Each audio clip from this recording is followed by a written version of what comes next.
Assalamualaikum warahmatullahi wabarakatuh, anak-anak sekalian, khususnya anak kelas 6 SDN 019 Pematang Tinggi.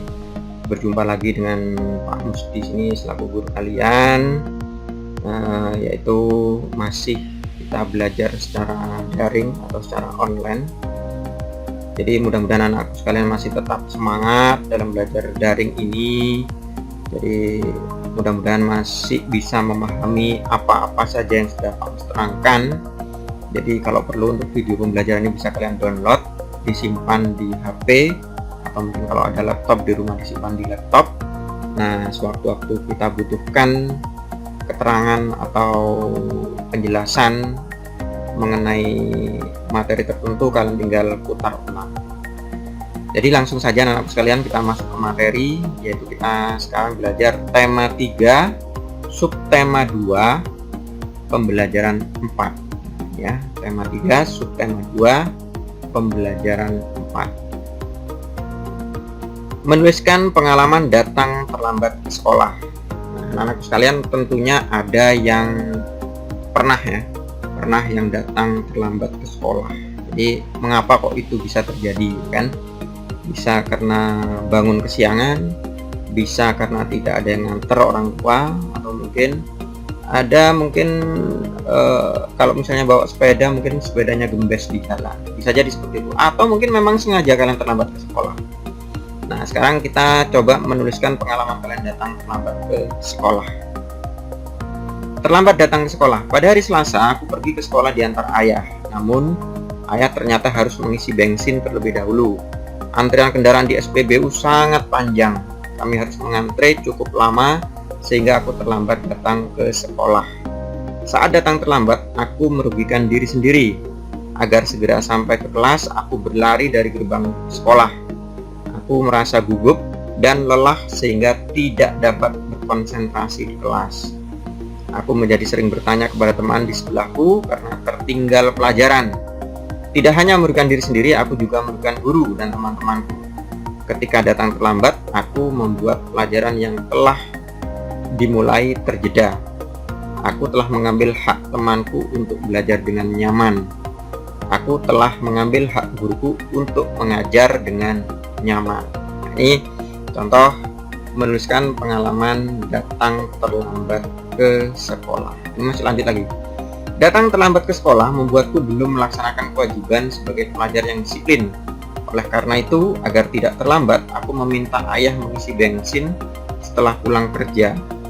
Jika harus mengisi bensin pada pagi hari, kami harus berangkat lebih awal.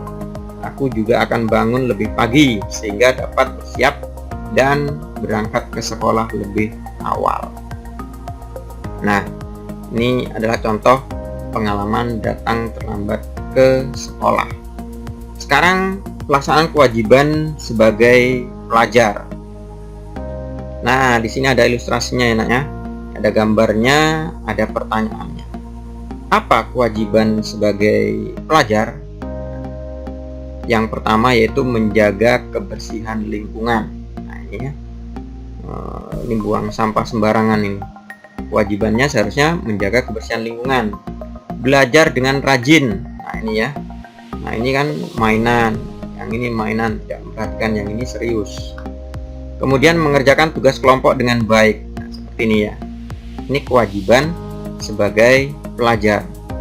Apa kewajiban sebagai pelajar? Apakah kewajiban sebagai pelajar sudah dilaksanakan?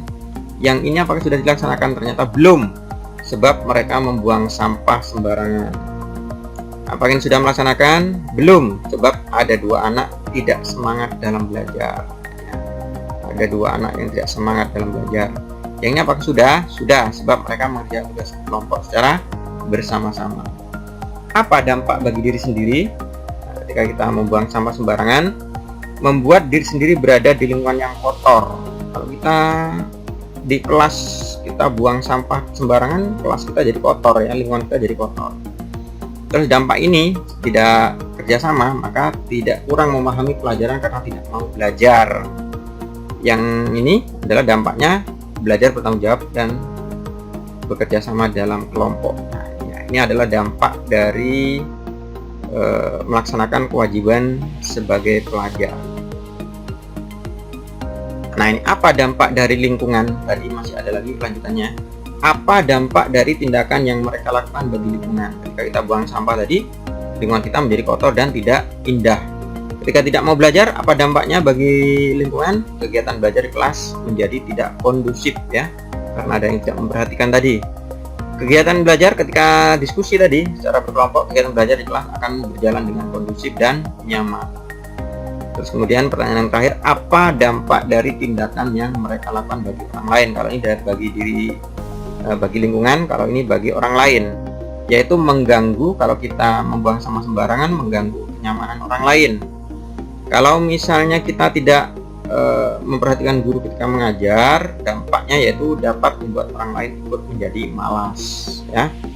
Terus kemudian kalau yang dampak tadi belajar bersama-sama, tugas kelompok lebih mudah dikerjakan dan dapat selesai tepat waktu.